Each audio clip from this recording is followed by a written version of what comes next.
So we'll open up this meeting of the April 2018 Southampton Village Zoning Board of Appeals. If you're here for Roscoe Drive, we don't have a decision yet. I don't want to waste your time.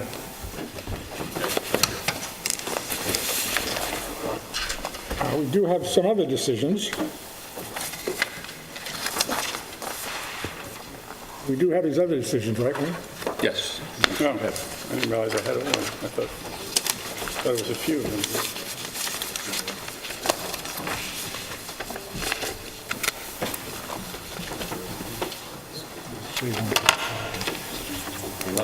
I haven't handed it out yet. Correct.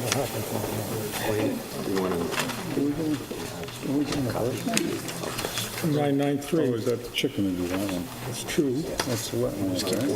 Yeah, 95 down this lane, that's the bulkhead. That's the dock, right? Yes, this is 95 Down East, 2993. There we go. Coming to you now. Okay. There was there's a handwritten modification to the date of the approved plan.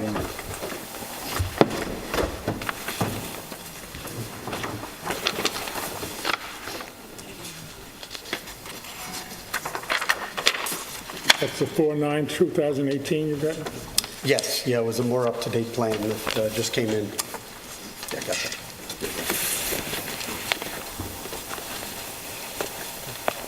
You get a few minutes to read them? It does include what we discussed at the last meeting and at work session, having to do with, there was a duct line shown on the plans. We just are recognizing that as an existing condition. We have that the path can be maintained as long as it's 4 feet. It can be maintained with wood chips or some type of non-fertilized vegetation, and some additional language just on construction staging, that it be beyond the wetland buffer area in the disturbed portions of the property that are going to be landscaped, because there's a 75-foot buffer that this board approved last July. So those are all reflected in the conditions. Okay, on the application of case number 2993, Southampton RE Partners LLC, 95 Down East Lane. Do I have a motion? A motion to accept this decision as proposed. 1 second. All in favor? Aye.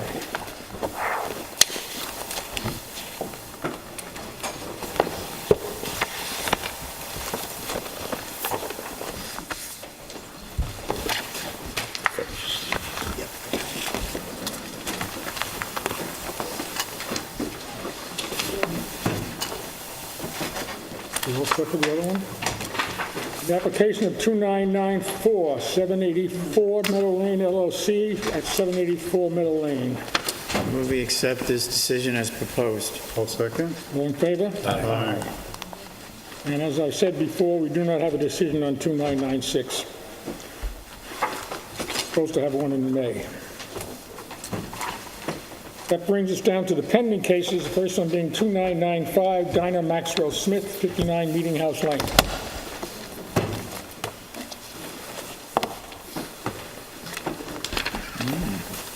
Is there anyone here for the applicant?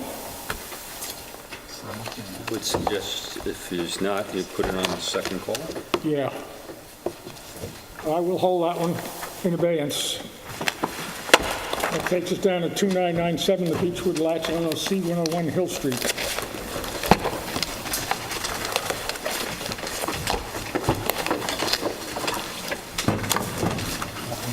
Sorry, put this in abeyance, man. I'm going to hold it off and hopefully they'll show up. Okay. So You anybody didn't make wants, any motion on it yet, if you want to speak about it, you have to wait until, until they get here, yeah. Yeah. Are they here now? Yes, that lady is it. Or you can step back.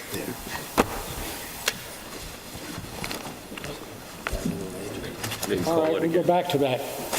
2995 Dinah Maxwell Smith, 59 Meeting House Lane. For the applicant. Jeffrey P. Gibbons, architect for the applicant. You requested several materials at the last meeting. I hope that you all got the packages. At the work session, somebody said that they were not in your folders, but they were. We did receive them. Okay. I have the certificate of occupancy and the previous variance that was granted on the property.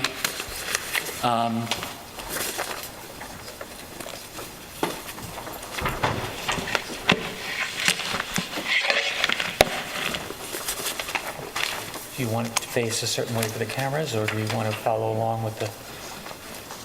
Go ahead, yeah. Okay. We have all the information. Okay, here's the variance, and there's language in the variance that says, the front yard requirement based on the lot area of the subject lot would be 25 feet. However, the subject lot is situate in the MF20 district, and thus applicable front yard requirement is 50. You requested an aerial view, which I provided here. Here's a closer one. As you can see, most of the houses in this section of Meeting House Lane are within 25 to approximately 31.8 feet off the street. Except for the building on the corner, which is Judge Burke's office, which is right on the property line.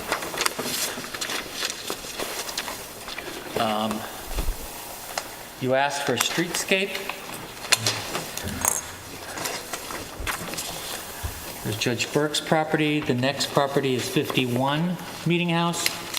The next property is the subject property, 59. This is 67, which is next door to 59. And unfortunately, there's not a good view of the property in the end because of the vegetation.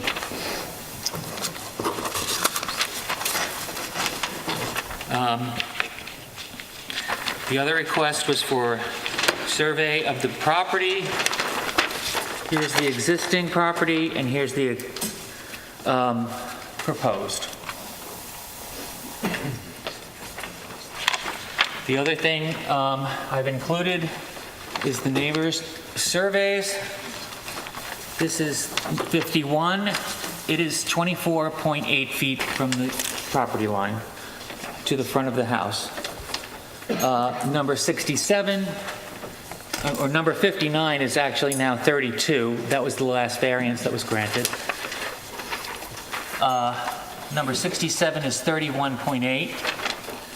I have a suspicion that there probably was a porch on the front of that house, but it's not there now, so it's really not relevant. The house on the corner of Pine Street is 28.1 feet, and it does have a front porch. I've included also for you a set of the drawings. You have full-size sets in your package. This is a smaller set. It does meet the GFA for the property. It's under by 35 square feet. These were probably what you're most interested in looking at is the elevations. We're taking the board and batten completely off the front and replacing it with shingles. And we are adding a simple shed roof with a gable over the front door. Lastly, you asked for the neighborhood, the MF20 district. I have 7 surveys, random surveys in the area. 37 Walnut Street, which is 13.5 feet from the property line. 39 Walnut, which is 15.7. 54 Walnut, which is 18.3 feet to the porch, roughly 25 feet to the house. 57 Walnut Street, which is 20 feet 8 inches to the front of the house. And lastly, 63 Walnut, which is 13.2 feet and 64 Walnut, which is 17.9 feet from the street to the front of the house.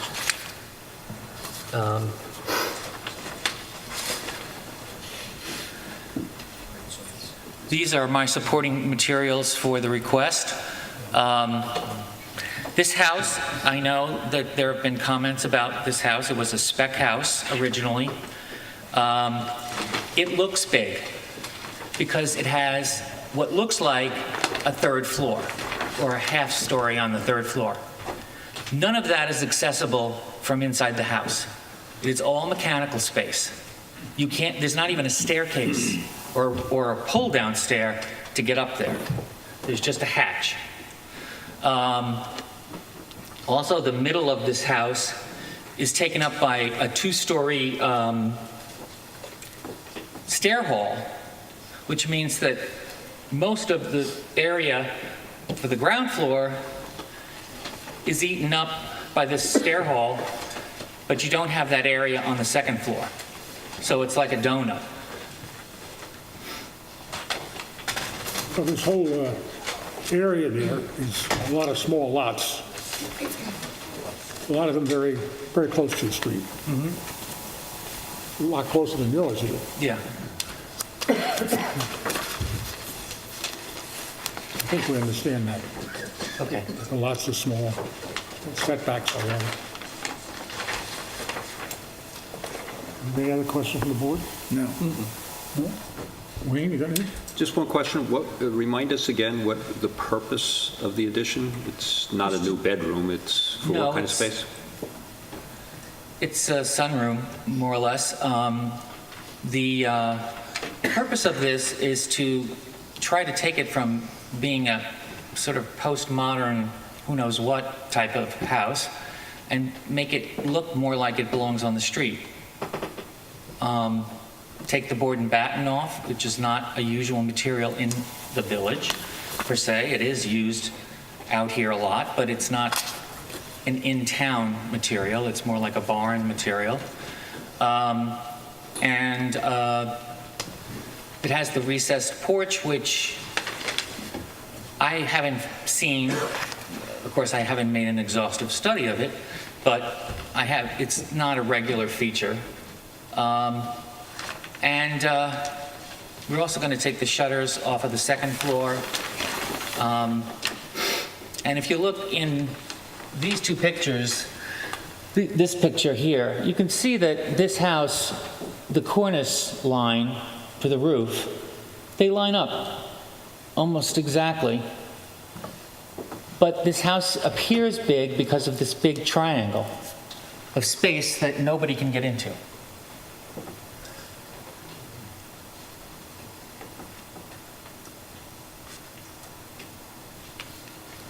Okay. The only other comment I have is I'd like to thank the applicant for the information you provided. It's substantial evidence to help support your application. I want to thank you for providing all this information. Very helpful to the board and myself. You're welcome. Is there anyone from the public who would like to be heard of this application? Yes, sir. Jim McFarland, reside not on the street, but I own some property on that street. And I feel like if Meeting House Lane was a living person, it would be a character in a Franz Kafka novel, constantly being persecuted or nibbled away by 1,000 cuts, or in a Chinese water drop torture trial, because there's been an awful lot of variances on that street. And what is Meeting House Lane? It is basically the main street to the hospital, and it's a very significant access route to the further east and also people escaping to the west in the evening. So what's happening on this street? Well, I'm there almost every day and I see it happening. There's more and more cars being parked on the street. You can only park on one side, but if you're a tradesman here, the no parking sign doesn't apply to you, so you pull your truck up, and the next thing you know, Meeting House Lane is a one-way street. The applicant, a worthy, talented person, but one cannot decide one's variances on how worthy and talented the applicants are, because they're not going to be around forever, as we all are not. But typical example is between Little Plains and Lewis Street on the south side, there was a 1.4 acre lot, making it simple. A person from far away came here and bought that property. It had a little two-door on it. And, I have to have room for my relatives to live close to me, and so the zoning board approved a division of the lot. Now there are two monstrous houses on those non-conforming lots that were formed by a generous feeling of helping out an applicant. This lot only has one parking spot right now. And I feel that by doing anything to make it better, at some point, it's going to be sold, and people with 3 or 4 cars are going to move in there, and 2 and 3 of them are going to be on the street. And that's not going to be helpful. I just don't see how this applicant has a worthy case for an exception. Thank you.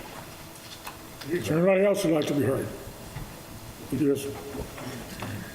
I'd just like to say that you can park 3 cars, 2 behind each other, and there's a side that you can pull off to. That's the regulation for a 4-bedroom house. You're not adding any bedrooms, you're not adding No. any bathrooms, you're No. not increasing the occupancy of the house? No. Okay. Would anybody else like to be heard of this application? Want to close it? I have a motion to close. All in favor?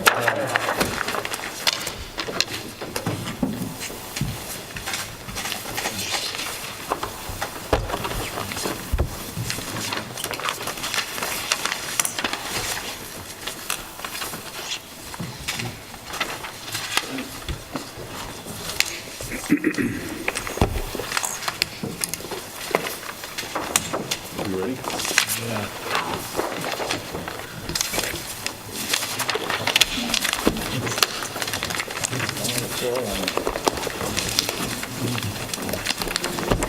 This brings us up to 2997, the Beechwood Lots LLC, 101 Hill Street.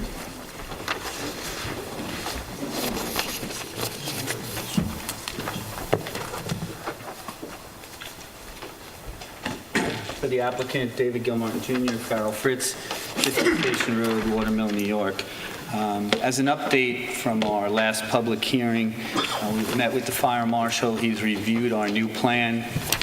Everything is acceptable to Mr. McNamara. I understand he was going to do a memorandum. I don't know if it made it to the file. There was a letter. Memorandum. Okay, so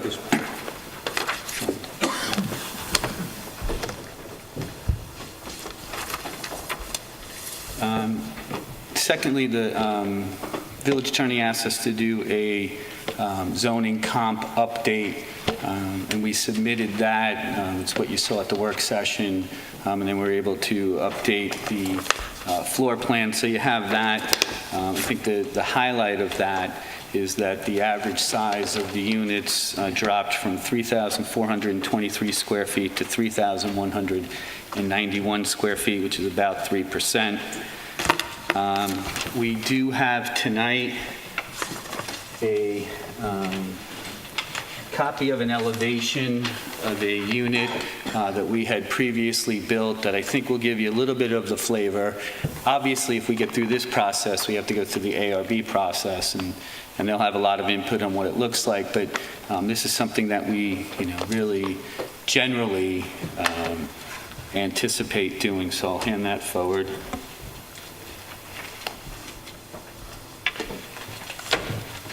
We also did a photo location study of the front of the front of the property. Do you have one of those elevations you can put on the table? Sure. Just need a copy now.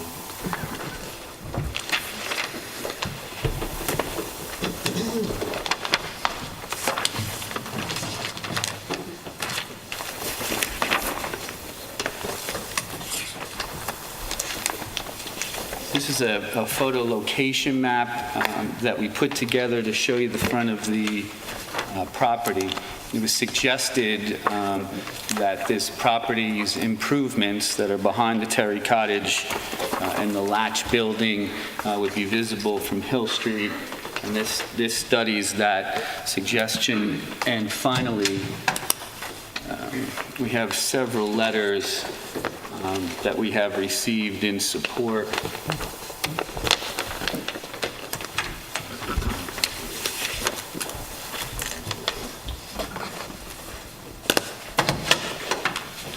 So tonight, what I'd like to do is I'd like to ask Mr. Dubb to come forward, and he's going to go through the layout of the different units that we anticipate will end up at the Village Latch property. He'll also be able to discuss the elevations. I'd then ask Dave Emily to come forward. He's done an analysis that was born out of a question that board member Greenwald had, and then I'd like the opportunity to come back and tie everything up. So I'd ask Mr. Dubb to come forward.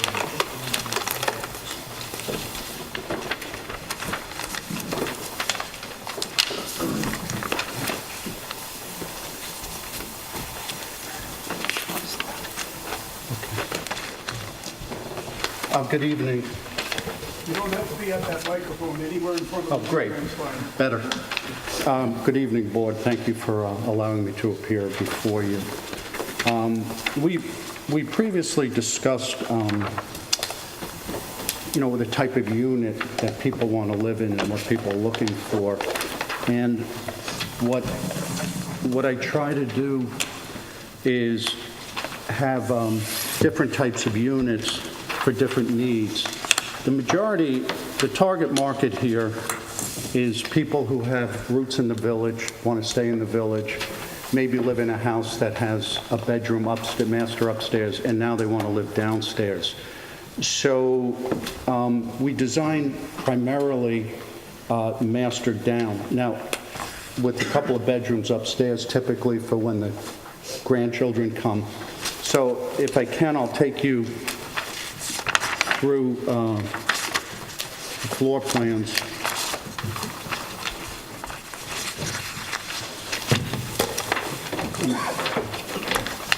Okay. Yeah, but there's no floor plans here.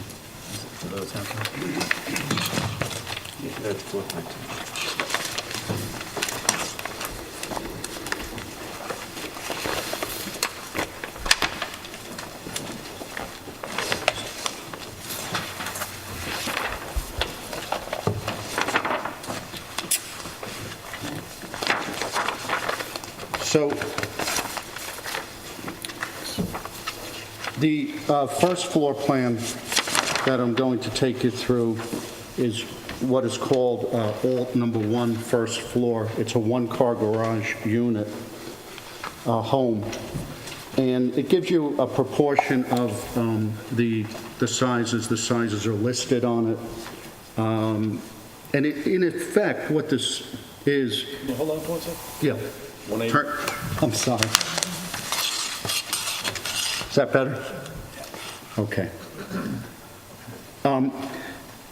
Kind of the houses that we started building 30 years ago were what we called center hall colonials. And this is really the modern day take on a center hall colonial, but with the master bedroom down. So you come in a foyer and you have your stairway up, living room, right off the main, which you'd have in a center hall colonial. And then kind of as housing has evolved the last 20, 30 years, open space is a thing. So you kind of have the kitchen, the dining, and the den area all together, and that's what this space is. And then off on one side is the master bedroom. Now, you will note we've designed this with the patios off to the side, off of the den. We did that really in consideration of our neighbors at Whitefield, and that was the intent. So that's what, it's kind of single-level living. And then if I flip the page, what we have basically are 2 bedrooms upstairs, a storage attic. Each bedroom has its own bathroom. And the great room space below is open. But I'm going to show you more the elevation. The elevation from behind is, and I know you had expressed some concern about that, so Let me find the behind elevations. When you say behind, what is The- that? What people would see from Rear. from Whitefield, if they were joining Whitefield, or from the Southampton inside. So that's kind of like what the rear elevation is intended to look like. So it's not that it's a big cube over each room, it's the way the ceiling is designed. So the second unit, which we're going to call alternate 2, is a 2-car garage. Not much different than, again, we don't call it that, but it's really, when I started building homes 35 years ago, we referred to Center Hall Colonials. You come in the entrance, the living, dining room are up front, the kitchen and the den are in the back. This is with a 2-car garage. But what we have here, because we have the 2-car garage, is the master up. And this is the second floor with the master up, so there's less volume of open space below, just over the great room. And then the third alternate is, again, a 1-car garage, living room, dining room up front, breakfast, everything to the back. Again, all of these are designed with the dens out the side, and an upstairs that gives you a master up, and 2 more bedrooms. It's a nice unit, but so we'd like to give people choice, so that's kind of our architectural take on it. The average size, is council mentioned, is about 3,200 feet. We've studied, I do focus groups.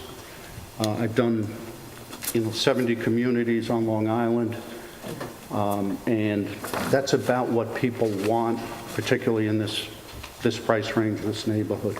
So I'm happy to answer any questions. Do you plan to build all 3 alternates, and then people will have a choice? People would have a choice, yeah. Is there any one that you're going to build more than the others? My sense is that the master down will be more popular. The other people who sometimes buy these units, I don't necessarily see it in Southampton, master up, are younger people looking for roots in the community, but don't want to make the commitment to a house yet. I don't know how much of that we're going to have. We get people, who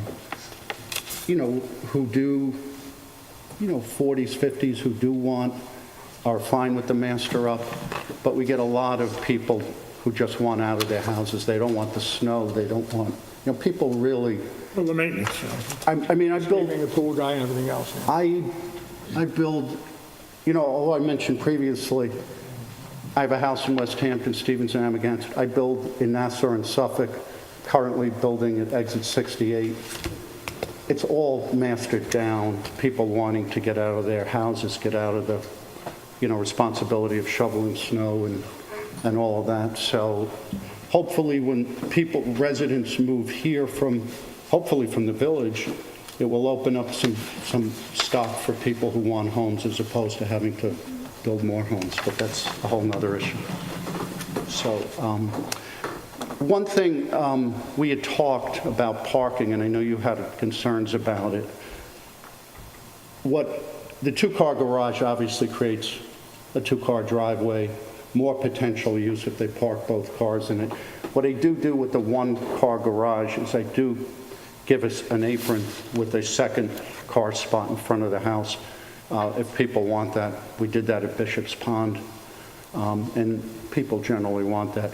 With the houses, the way I've designed them. Side-by-side parking? Yeah, side by side. The way I've designed them, where we have I made these houses narrow and wider, so the spaces in front of the house don't take away from the aesthetics of the house. You can see by the floor plans, these are about 53 feet wide, but not as deep. And I did that, again, to stay within the offset from our neighbors at Whitefield. There was one other comment that was addressed by the council, and that was concern about the view of this from Hill Street. And I guess the site is about 260 feet wide on Hill Street. The existing latch building that we're dying to fix with its crooked roof and, failing roof system and everything, as well as Terry Cottage, the width of those two buildings combined is about 135 feet of the 260 odd feet. The way this is designed, there will be no view of this community from Hill Street. I just want to make that clear. I think we're going to build beautiful homes. It'll be a treasure. I think people will be very happy if we are able to build this, but you won't have a view from Hill Street of this community. So any other questions I can answer? I think one of the problems that we may be having is, did you ever think of going to the village board first, getting the zoning changed here to multifamily? I'll let my lawyer address that. We did consider that initially. I think I spoke to that issue at the last hearing. We came in to see some of the village officials.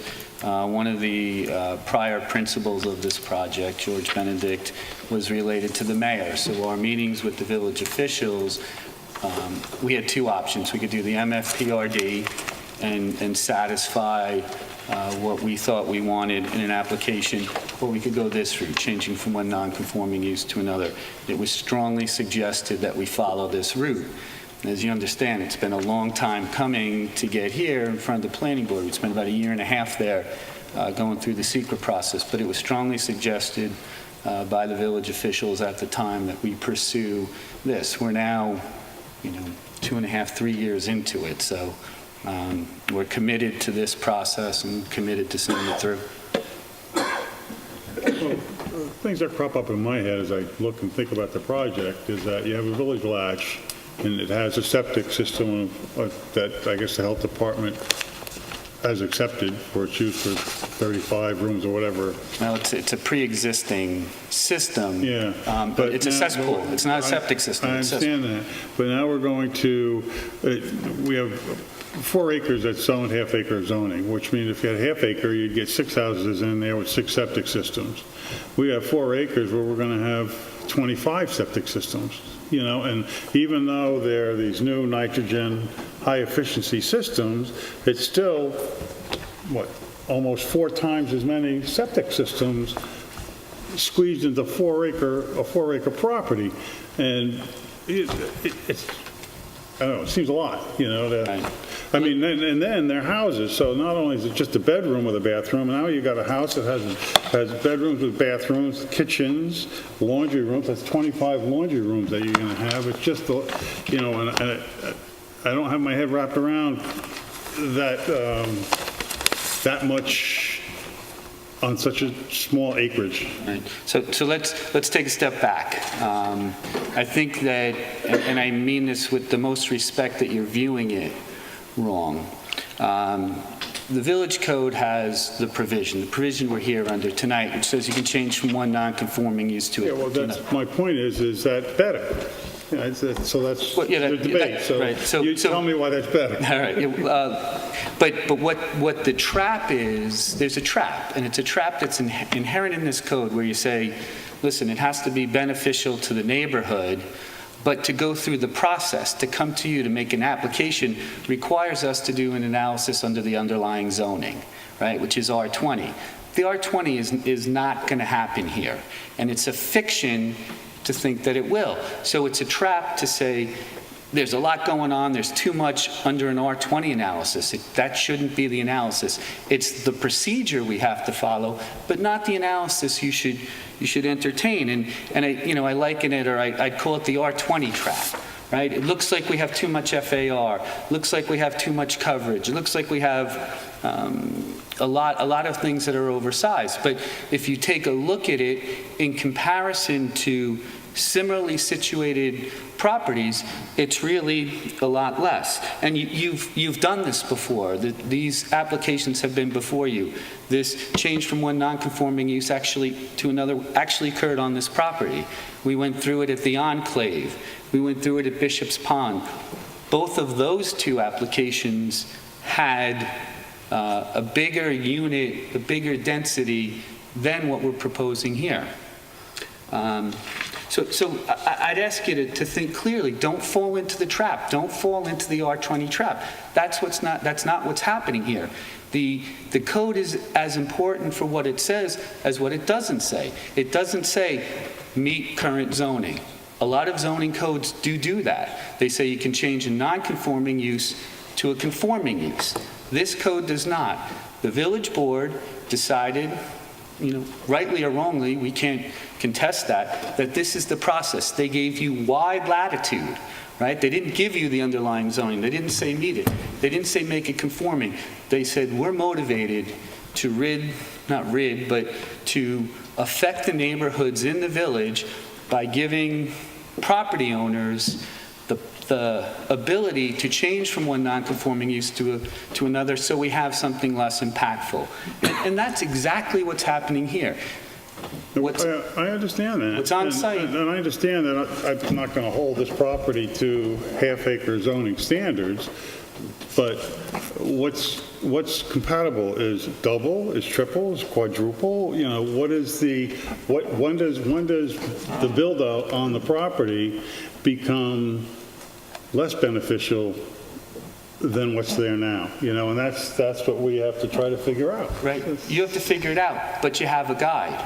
We went through an environmental impact statement. We went through a year and a half of an analysis. You have a finding statement. Your sister board, the planning board, who does the planning for the village, said, yes, this is beneficial. There's no adverse impact here. That's what they said. It's your document. You were an involved agency. How involved, I'm not sure, but you were an involved agency. You participated in that process, and what came out of that process is the determination that this is beneficial, that it's not too much. And there's some factors behind it. I encourage you to read it. We've given you the excerpts that provide that information, but it's less than 20% lot coverage, which is a standard under the MFPRD. There are no setback variances required. Remember that this project has radically changed from that which the planning board said was acceptable.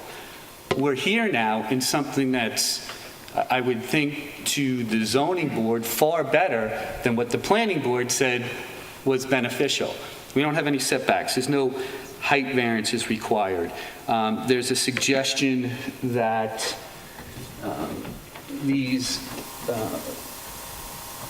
this right side up, right? There's a suggestion that the buildings are too close together.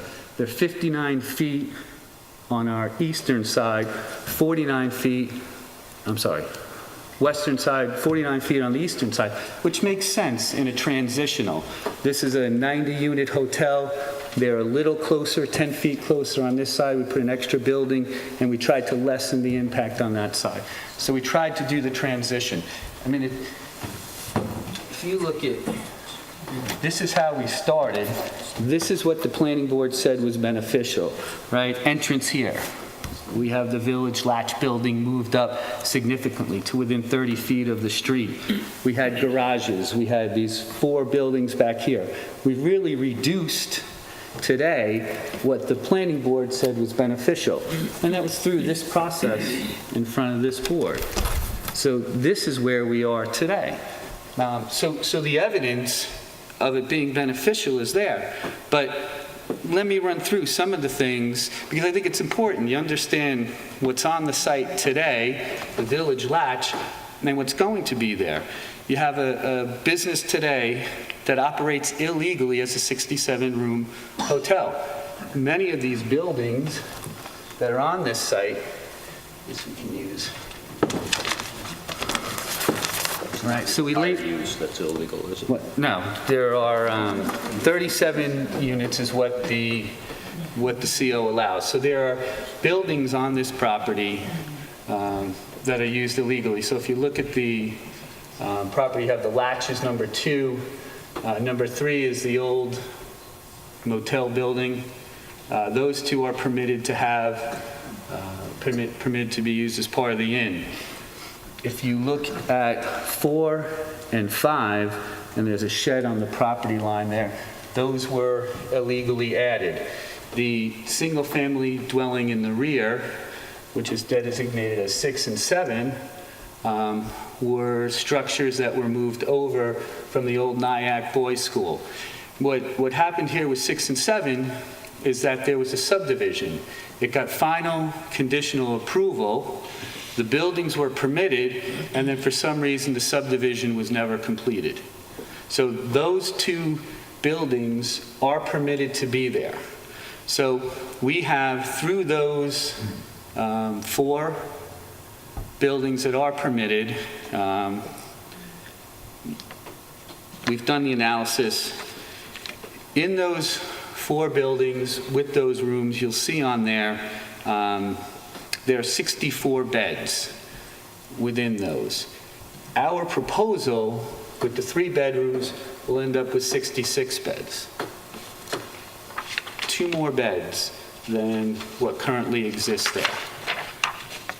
The benefit of that is increased drinking water protection, retaining stormwater runoff to protect Agawam, protect and enhance the existing historic structures. So we're going to have to completely rehabilitate those, bring them back to what they were. You're going to get another 100 or so years having those buildings in the exact place they are today. The community came out and said, we don't want to see it moved. We want to retain the historic nature of this. We accommodated that. That accommodation apparently came with some cost because there's some criticism about how close the buildings are, right? If we move that up, we could increase the distance between the buildings, but, you know, you're damned if you do, you're damned if you don't, but we're trying to accommodate the community. There's going to be less traffic with this. The analysis under the FEIS bore that out. We're creating an appropriate transitional use here from the downtown single-family, from the downtown use to the single-family uses to the west. It's a perfect transition, and we can have Dave Emilita talk about that. The illegal buildings that exist that are probably a fire trap will obviously all be removed. There will be increased tax revenues here, and it's more consistent as a zoning use. It to me is a process that we spent a year and a half on. We went back and forth with the planning board.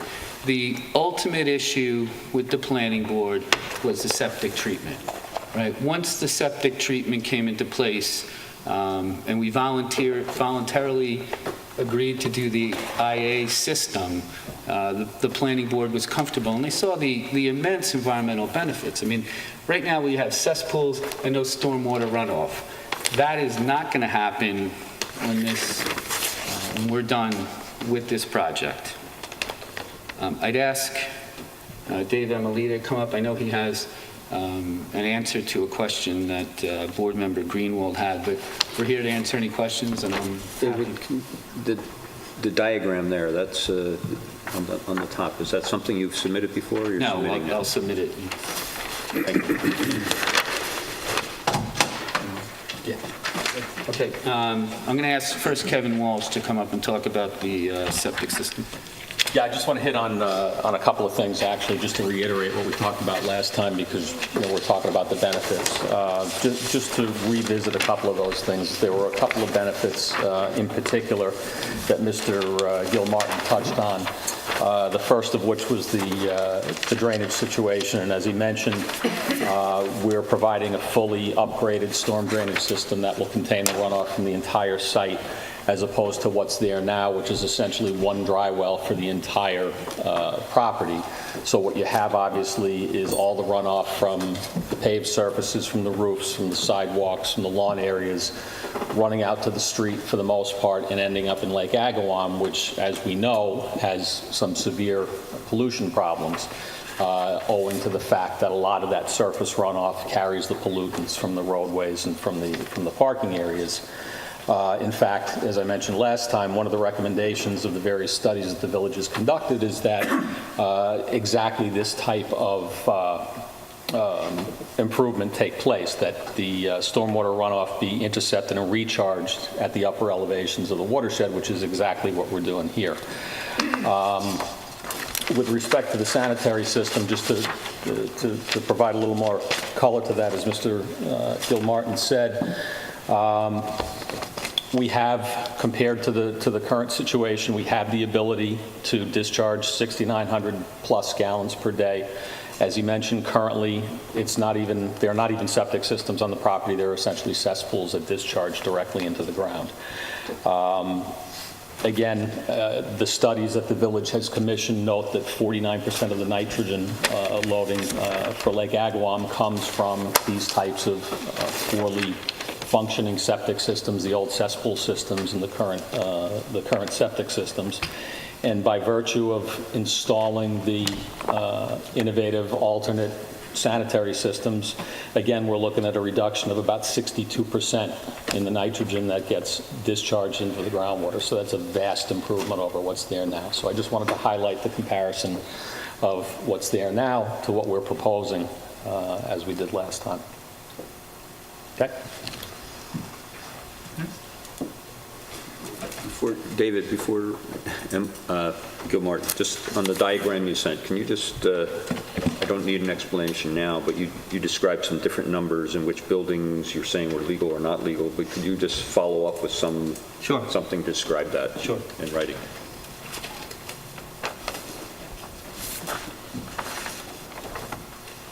Good evening. For the record, my name is David Amalita. I am the planning consultant for this project, and I guess my material won't stay put. I'm handing up a short 2-page memorandum to the board, which will attempt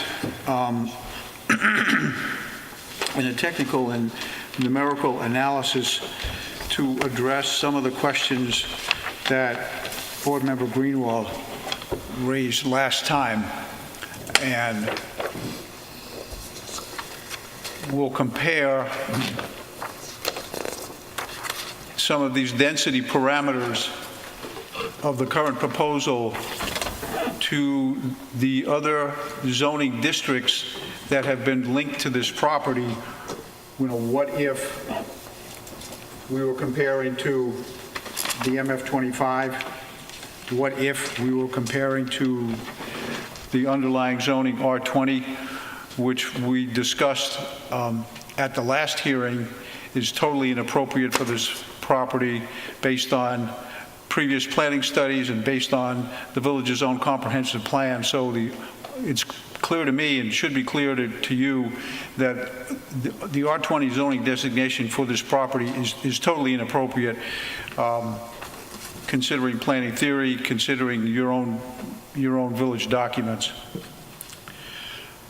We've also compared the current proposal to the Irving zoning MF20, to the MFPRD Cooper's Farm zoning, and to the MTL proposed zoning that was recommended in 1991, and also recommended by the village comprehensive plan. So we're trying to answer your questions with respect to what the other what-ifs that we have discussed, and how does this current proposal compare to them, in order for you to make a decision based on the type of application that this is, that is to say, a conversion from a pre-existing non-conforming use to a use which is less non-conforming with respect to the zoning district that it's in, but we already acknowledge that the zoning district that it's in is inappropriate. So we're comparing something to something that really is inappropriate to begin with. So what we're trying to show is that, does the current proposal adhere to planning and zoning theory, the descending density from the village core to the outlying districts? Does it compare to other developments that the village has already approved and apparently is I guess, happy with? And does it convert a, for lack of a better word, unsafe, but I don't want to use that word because it has connotations, to remove a inappropriate use and replace it with a more appropriate use in conformance with those qualities that I've just discussed. So let's look at the first table. And as I reiterated, the first column lists the other comparative districts and developments. The second column measures the minimum lot area allowed per unit for each of those zoning districts in the left-hand column. The column number 3 says, okay, this is the calculated number of units if that zoning in the left-hand column were applied to this parcel. What you see shaded is in that column is a different number because that's the number that is pre-existing non-conforming. So that's why we stuck that in there. And then finally, we have to round down when we get a fraction. So the right-hand column would tell you the number of allowable units on this on the village lots parcel only, that would result if the other zoning were applied to this.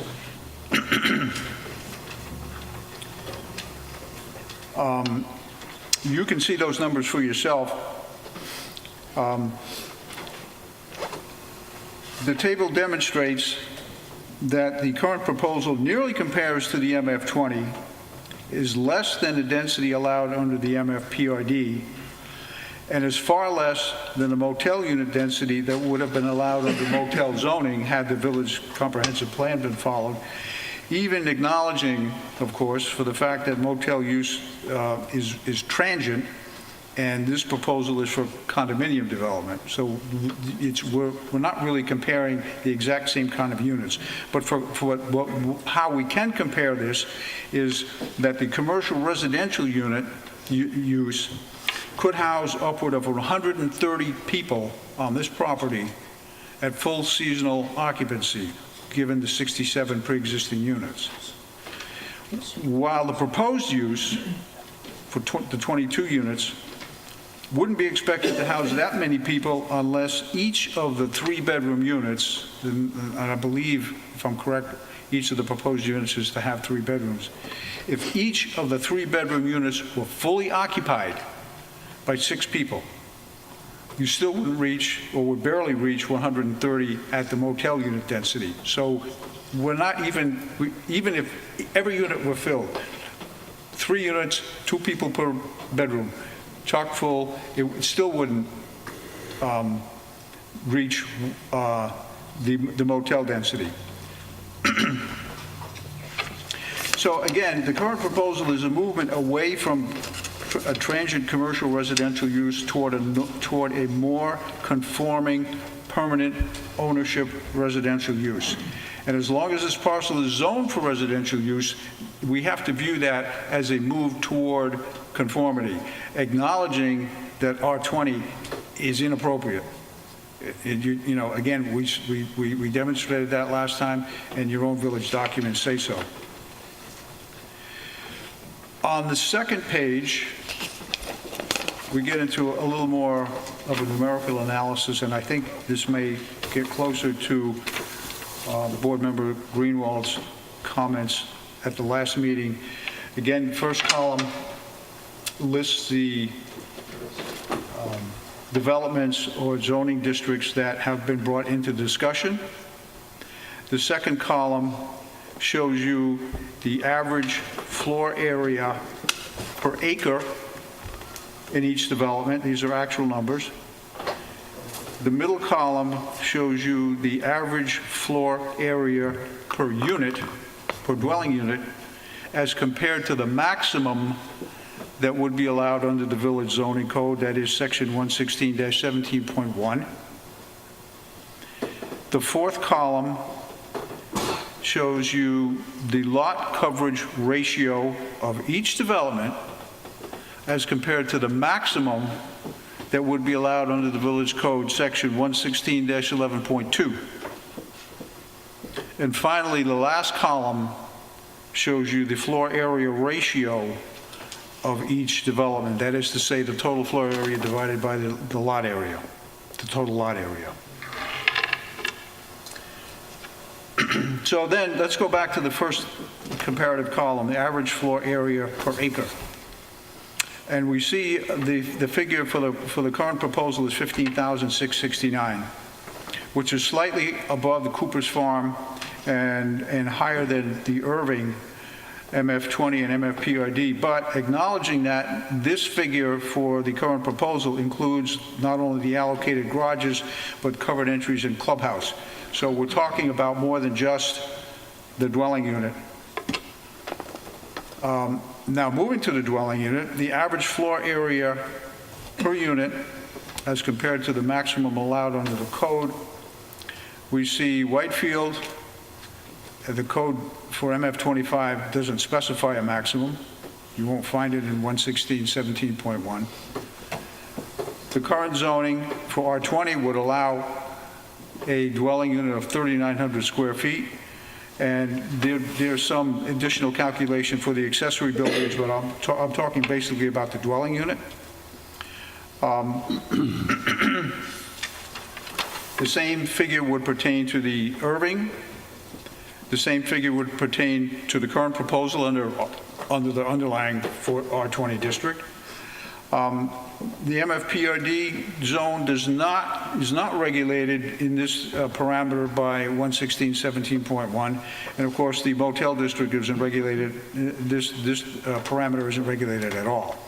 So what we see then is that the current proposal, the average floor area per unit, as has been mentioned, is 33,191 square feet, which is less than the average unit in the MFPRD district and somewhat higher than the MF20 district. Again,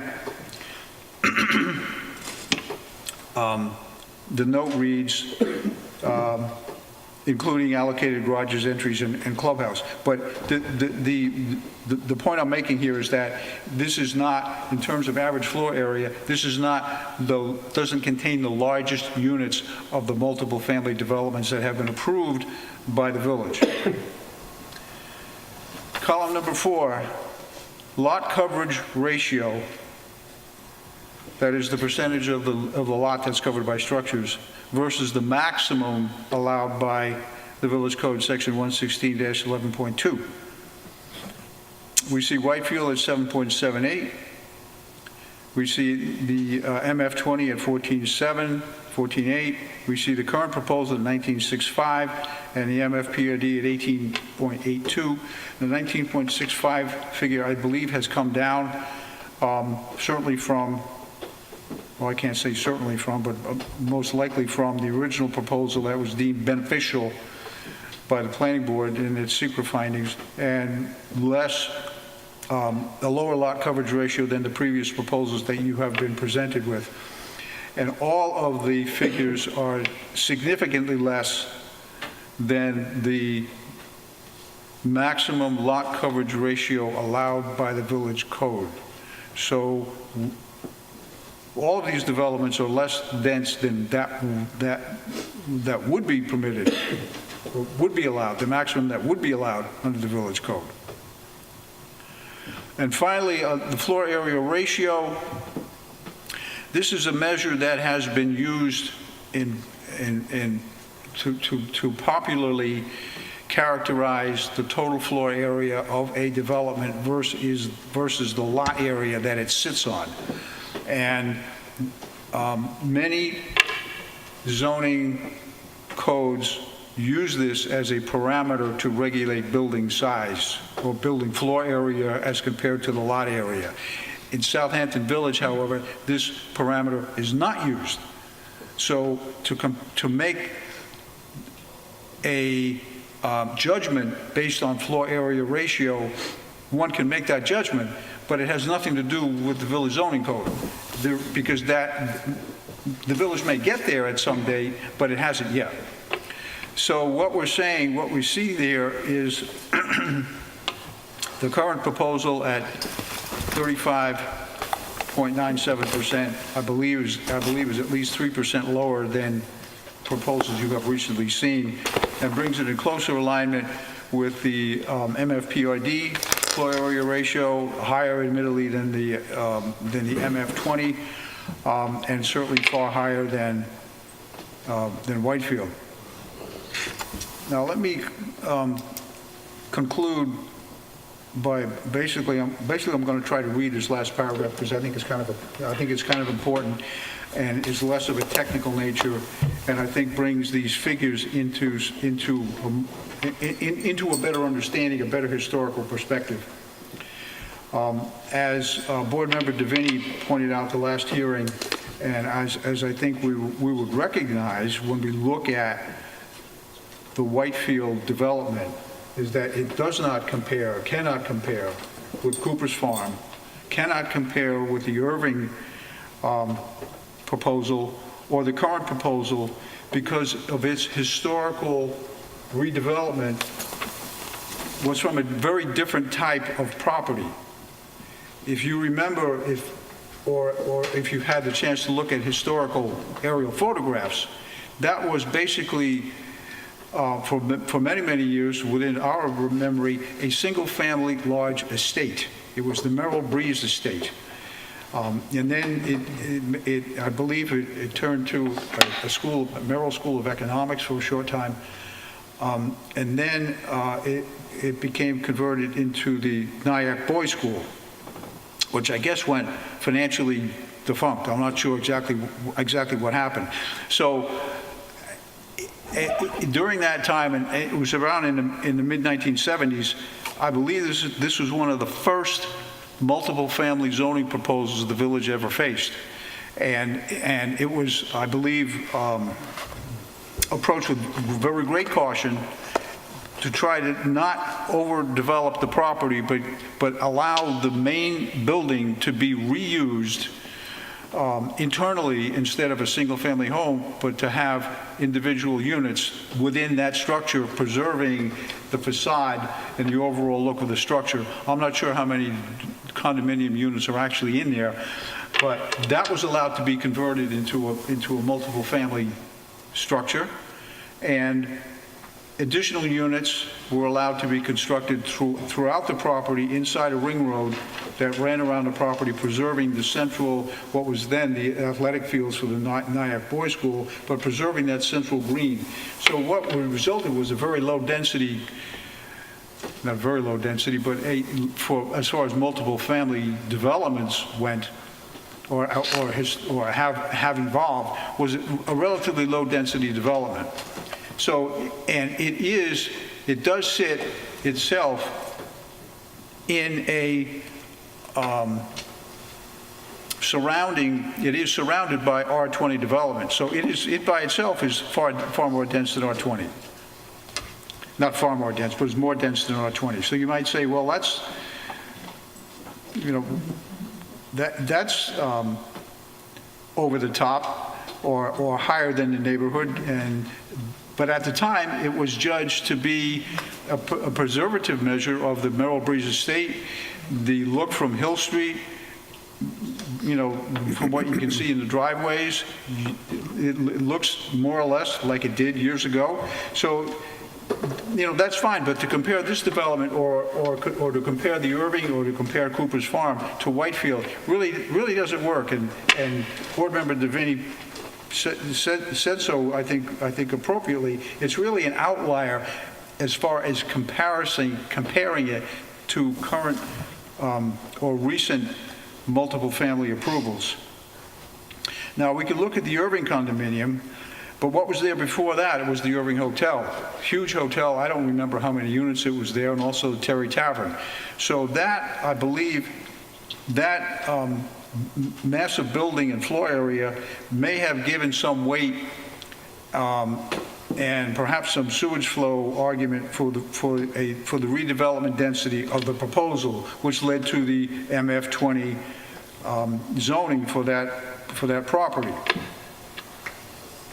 Now, finally, in comparing the Cooper's Farm MFPRD zone, the previous zone that covered that property was office district. So it went from office to MFPRD. And if we put that area in its proper setting in the village at large, it's next to the village business district, office, multiple family, single family residential. So even though the prior use of that property was only a single family dwelling, it sat in an office district. And other developments in that office district around that same time was Southampton Press, and of course, I guess 10 or 15 years ago, the Rogers Library. So we have in terms of density or intensity of use, a transition from the village business district through the office district outward toward the residential districts. We might say, it could be said that the Southampton Inn is an outlier because of the tremendous density on that property. It is I think it's 90 units on 3 acres. I mean, that's like 30 units per acre. So we might say that that's an outlier too. When we talk about transitional density from the central business district outward toward the single-family residential areas, you have to realize it's not a perfect pyramid or a perfect cone. We mentioned before, there's water bodies, there's drainage basins, there's street patterns, there's pre-existing rights that attach to certain properties that give this descending cone, if you will, a kind of a very lumpy appearance. So it's never perfectly smooth. But I think my concluding statement is that it's clear to me, and should be clear to you, that the current zoning of R20 for this property and the current density that exists in the MF25 district in terms of lot coverage and floor area ratio, if you want to look at those measures, clearly don't apply to this property. You have to look at this property compared to the other two, I think, closely comparing zoning districts, the MF20 and the MFPRD. You have to look at the finding statement done by your sister agency, the Planning Board, over, I guess it was a 1.5 year study with lots of public input. And as Mr. Bill Martin mentioned, this board was a involved agency. And I have to believe that process produced a finding of beneficial impact for a more dense development than is before you this evening. So I think it's the way is clear for you to make a positive finding with respect to this change in non-conforming use. That third column on the first page, that doesn't depict the actual number that exists. I'm sorry, what was that? The third column on the first page, calculated number of units. That does not depict the actual number that exists, does it? You're saying column number 3, allowable number of units? Calculated number of units. That would be if that zoning were applied to this parcel. So it's a theoretical calculation. It's not the actual number of units that exist in the area. No. The Irving only has 8 units, and that's... Yes, that's true. Okay. I just did, it was an exercise to show an ascending number of units if that zoning were applied to this property. Yes. It's not the actual number of units that exist in that district over there. No, that's correct. You're correct. Any questions? No. Mark? No. Wayne? David, I need to know for both Davids. Oh, I'm sorry. That's okay, both Davids. Yep. Question primarily for you, Mr. Amelito, though. Okay. Previously, you submitted a report that your company prepared in 1991 as the village planning consultant. Yes. Regarding the motel zone, or the suggestion that this all be zone motel, primarily based on the existing uses, along with the planning theory that you just described. What was the impediment to the village board in doing that? Other than... Why didn't they adopt it? Yeah, from a planning standpoint, were there some other impediments, such as the existing motel zone didn't provide enough density, or health department problems with flow or otherwise? I'm just thinking, are there impediments of that sort? So if your planning theory was still appropriate, in theory, the village board should go back and rezone this all the motel. And did we look at this and determine anywhere along the line that if this was motel zone, would it be practical to, or reasonable to have this developed as a motel? In other words, as I see it, based on the density of what was stated here, even with the units, you wouldn't be allowed under the motel zone to get any more units on this particular property if it was zoned motel. But you would get 65. That's what I mean. All Yeah. you would have is 65, but Yeah. that's pretty close to what you're operating with now, whether it's legal or not, but that you wouldn't get any more than what's there. That's true. So is No, you're there right. some impediment for a motel business? Is it reasonable for a motel 65 units to operate with 65 units? I don't know enough about the economics of the motel industry to tell you whether a 65-unit motel works. Was this evaluated anywhere? But okay, I'm not saying it does, I'm not saying it doesn't. Let me just, from a business aspect, it was, right? And there's a history to this lot. There were prior applicants to us that looked to change, looked to do a zone change. Property was on the market for 5 years. It appeared, and I say this anecdotally, that hotels or motels on that piece of property failed, or the proposition of them failed. It certainly was an avenue that we initially looked at when we were buying the property, and it didn't make sense unless you were able to combine it with the Southampton Inn, which wasn't a possibility. But that was looked at, and I think the history of this lot dictates the fact that it's just not today, in today's world, conducive to having that use on it. So the question I have is, was that somewhere documented in the FEIS, anything of what you're just describing? I think there was a history of how long the lot was on the market for.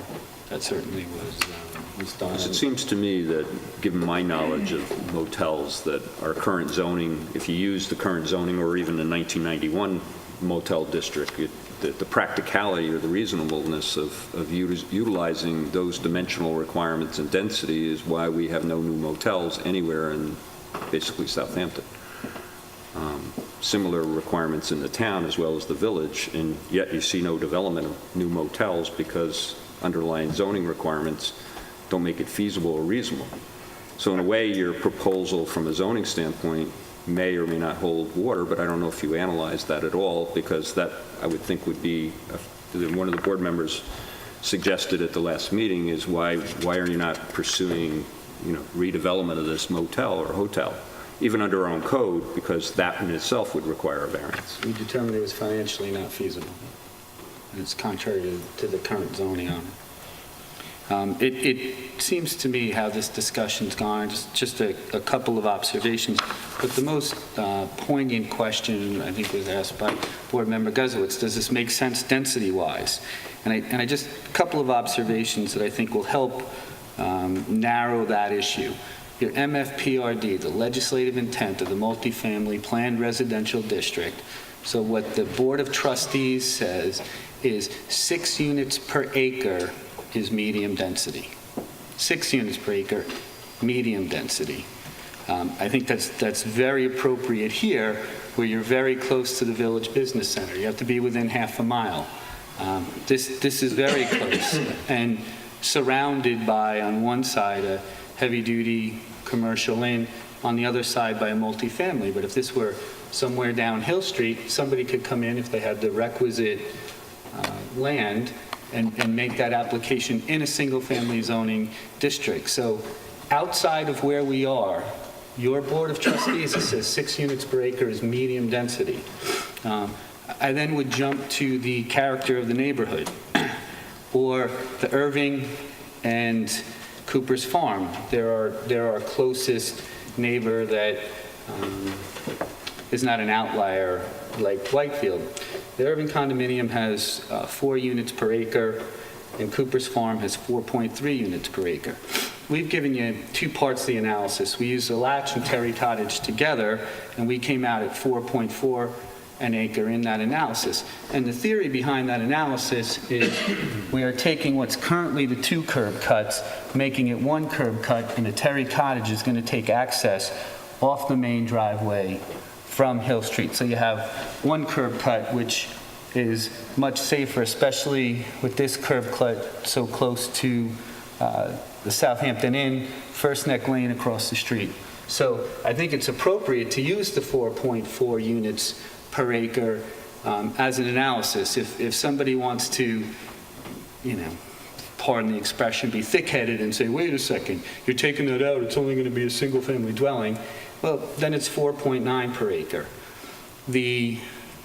I think the overriding difference between what's happening with Irving and Cooper's Farm, there's not much of a difference in the intensity of the density, but think about the history of it, right? Both Irving and Cooper's Farm were virgin land when the process started. If you look at the history of what this board has done when there's a pre-existing non-conforming use, then we go to Bishop's Pond and Enclave. Bishop's Pond is 5.3. You actually approved it at 6 units per acre, and we voluntarily reduced it, and the Enclave was 5.6 per acre. That's when there was a pre-existing non-conforming use on it, like we are facing today. So I think there is something of a difference with the history of Irving and Cooper's Farm, right? How they came to be, being vacant land. And there's not much of a difference in the intensity of the density on site. The other quick point that I would like to make, it's shown,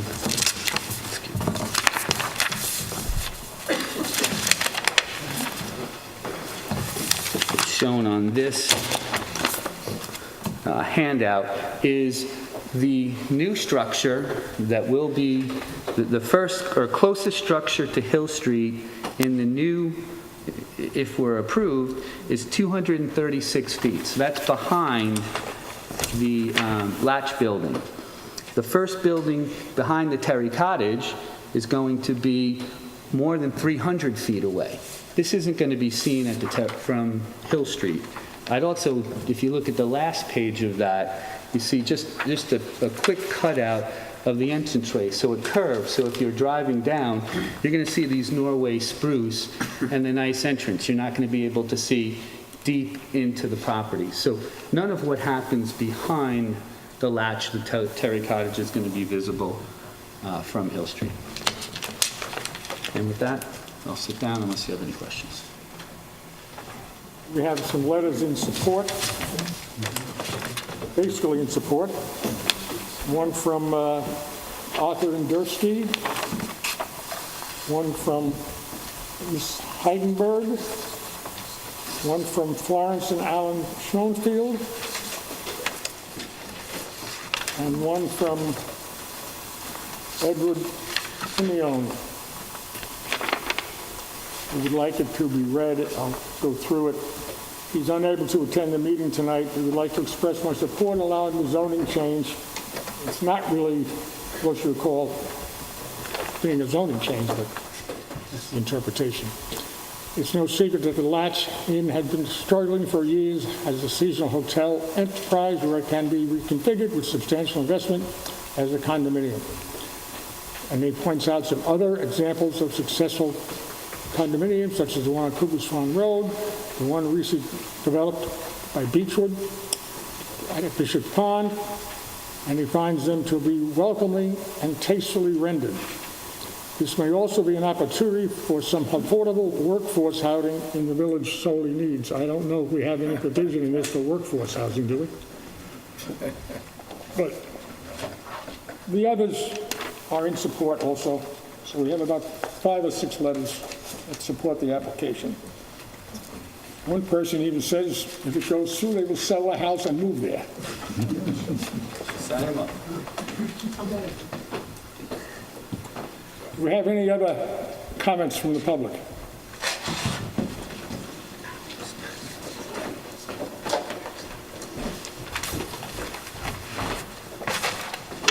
Good evening, Mr. Chairman, members of the board, Mr. Bruin, Patrick Fife, Toomey, Latham, Shea, Kelly, Dubin, and Quateraro for the adjacent Whitefield condominium. As I've said before at the last hearing, Whitefield's not against the concept of condominiums per se, but it still has a problem with the proposed density, which has not been reduced since the last hearing. I think the disconnect is the applicant's focus primarily has been about the change in use, but not the change in use when coupled with the very significant variances that are being requested. And I heard Mr. Gilmartin tonight talk about the R20 trap. Don't fall in the R20 trap. Don't just look at this under R20. Well, this doesn't just not comply with R20. It also, the density exceeds the existing density of what's there now. I'll get into a little bit more on that later. But it also exceeds the density of the village's existing condominiums. I haven't had a chance to look at what Mr. Emelita submitted tonight. I did look at the density comparison. I think that was handed up either at the work session or the last hearing, and I've got some materials, I think, that respond to that. But there's just not consistency with the village's existing condominiums. And also, this project does need setback relief. I think Mr. Gilmartin or Mr. Emelita tonight said there's no setback relief required. They neglected to show you the rear on the sketch that they had, or the aerial analysis. The rear right here of the property on the north, which they're proposing 6 units back here. What they showed you stopped here on that photo. But they're proposing 6 units back here within 38 feet of the setback. The rear yard setback is 100 feet here. So there is a substantial variance request. And out of all the areas of concern that Whitefield has, I mean, that's the biggest. I mean, you've got 6 units here, 2 units here, so 8. I mean, if you just look at the rear 2/3 of the property, I mean, the majority of the density is in that back area. And it's significant overall, but when you look just at the back 2/3, it's even more significant. But substantial in the rear, where they do require a very significant setback variance going from 100 to 38 feet. So I do have a letter that I wanted to submit tonight. I've got copies for all of you. Don't worry, a lot of it's exhibits. The letter itself is only a couple of pages. And the exhibits are records from the assessor's office. I just wanted to have them as part of the record.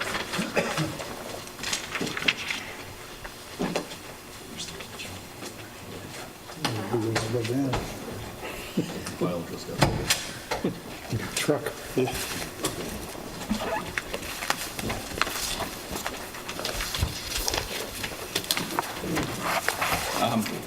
The first exhibit to the letter is just a number of letters from a number of Whitefield residents, letters of objection. It's Exhibit A. Some of the residents have been there over 35 years, and they have concerns, again, about the proposed density of this project. The letter also includes some additional facts and analysis related to the character of the community, which do show huge variances for lot coverage and GFA aren't appropriate here. I did also want to point out there was a photograph that's included. It's the last exhibit in your package, but this is a patio on one of the units on the eastern edge of Whitefield, which is the side that borders the project site. What's unique about Whitefield is they have patios on both the front and the back. I know at the last hearing there was some kind of statement made. I don't recall it verbatim, but it's not really going to impact Whitefield that much. All they have is their driveways and their garages in front of their houses. They don't. I mean, they have substantial patio areas in the front of the units, and these face directly out to the Beechwood property. So there is a significant visual impact in this case. This isn't your usual situation where a property owner may not use their front yard for much other than ingress and egress and parking a vehicle. Also included is some more information about the history of the zoning change on Whitefield. That's Exhibit B. I know Mr. Bruin had asked for some more information concerning that. Mr. Emilita spoke tonight and said that Whitefield is more dense than the R20. That's not correct. The zoning change to multifamily for Whitefield in 1979 was only recommended if it was built to the maximum number of houses permitted by R20. In fact, the quote from the planning board who looked at this, who had questions about the density, they said, we would have no hesitancy in recommending the change of zone if the number of dwelling units were limited to the number of single-family dwellings which would be permitted on the premises in the existing R20 district.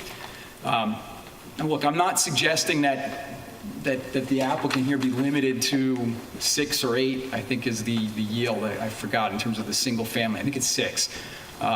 That's not what I'm suggesting here, but I think that helps establish the character, existing character of the community, and what the village considered when it looked at a rezone of the Whitefield property in the same situation that the applicant's in now. I realize the applicants made this argument, there's a transition into the village's business district, understandable, but a transition to go from a 200% increase over what would be permitted seems to be pushing the envelope too far. It just, I think, radically changes the character of what's there now and what exists throughout the village. This also isn't just 23 small units. On page 3 of the letter, I have an analysis based on data that we pulled straight from the assessor's office regarding living area for each unit.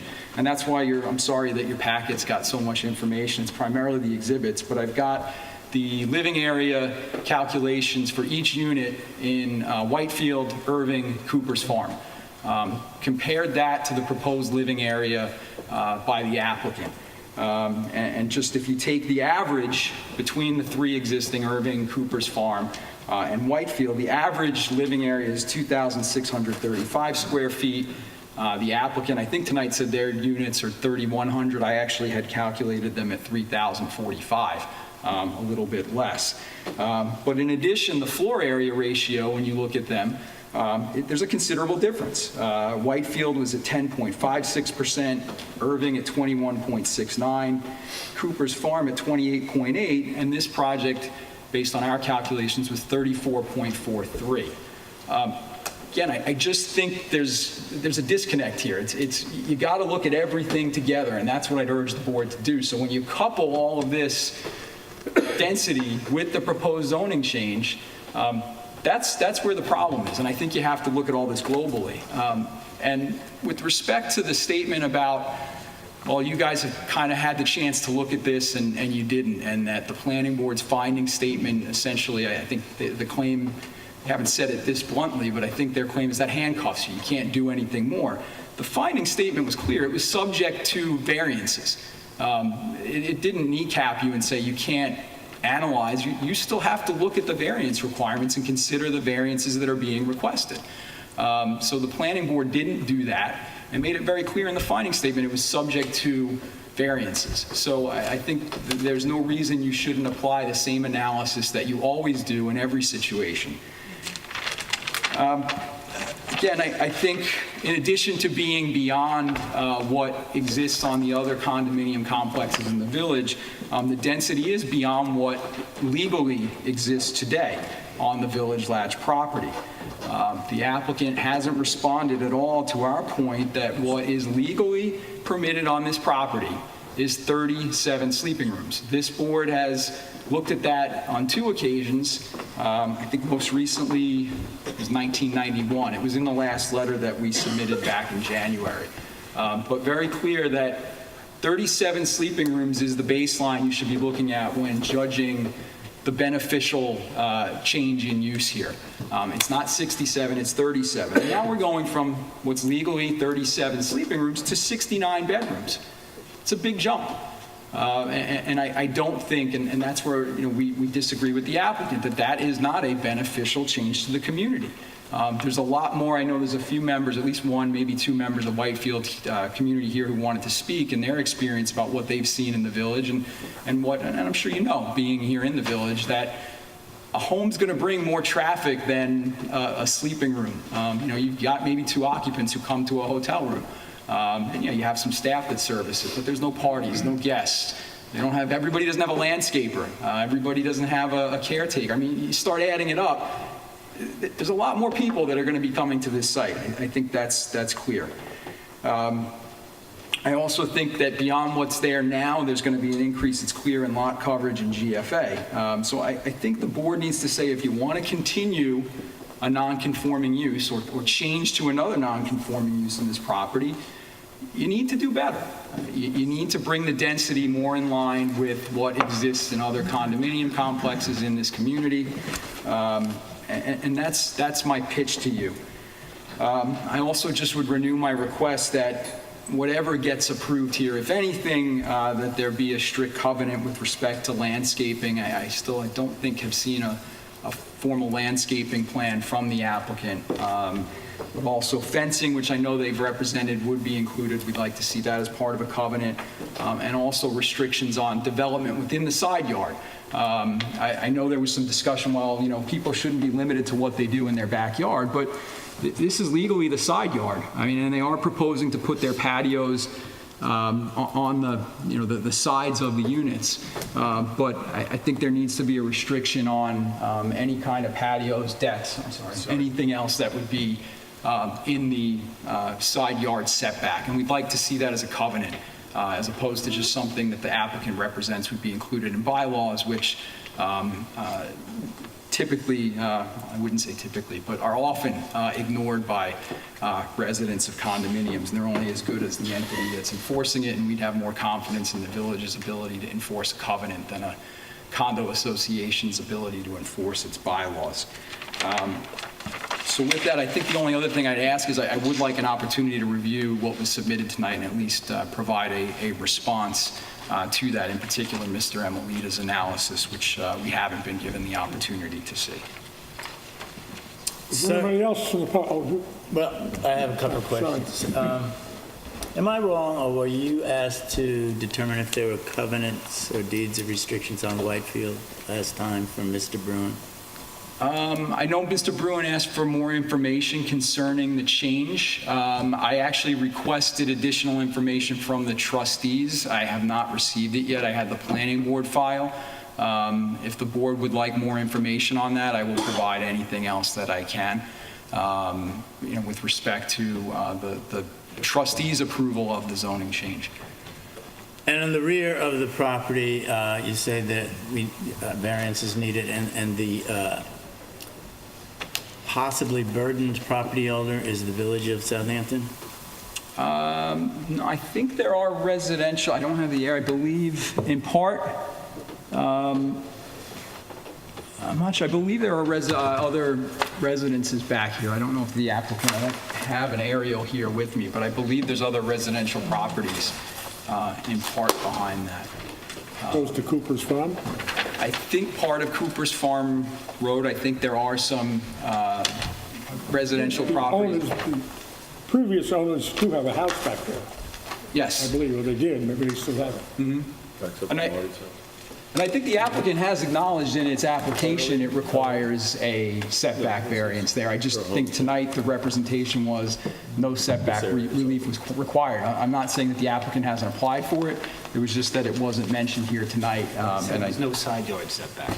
Okay, all right, well, no side yard setback, at least on that side. Rear setback. I think although there is a side yard setback on the Southampton inside. But with respect, they have. And again, we've said it at the last hearing, we did appreciate some of the changes that had been made, including the increase in the side yard setback and to bring it into conformance and the relocation of the pool as well. Those are changes I know that Whitefield was happy about.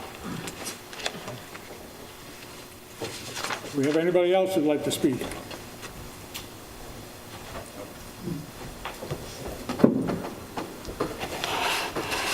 My name's Paul Herman. I've been here two times before, missed the last meeting.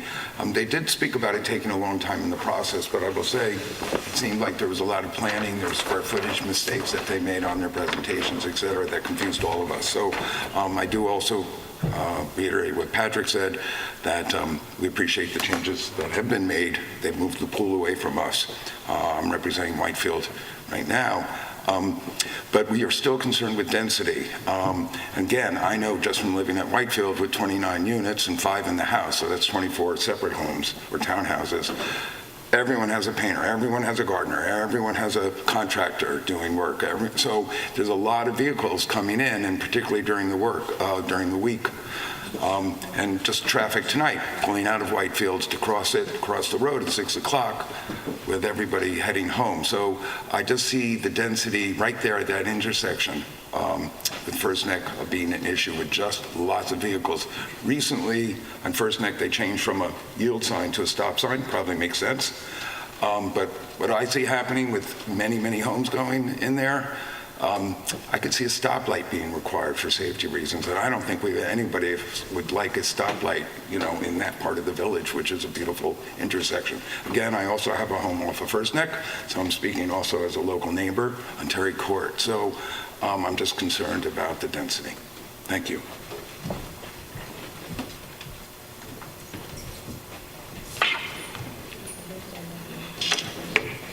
My name is Marilyn Goldberg. My company is Villa Marilyn.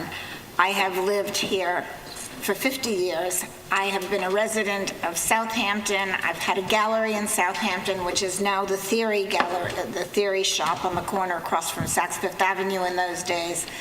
And I've developed properties from Montauk Point to East Mauritius and back. I am living in Southampton because of one reason, since I've lived in Watermill, in Wainscott, in Montauk, in East Mauritius, all in beautiful homes that I've built, all in wonderful condos that I've done, and that is because of living in a condo in Southampton. I am in 100% support of this situation.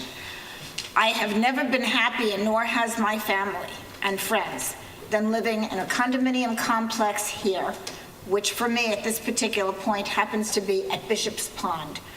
We have never had less traffic, more quiet, more conveniences, more luxurious living, and while I'm doing that, I still have my big houses, I still have other properties, I still have the oldest estate carriage house from the Bishop's estate, which is rented all of the time, right on Montauk Highway, where now 5 new houses have been built by Beechwood all around it.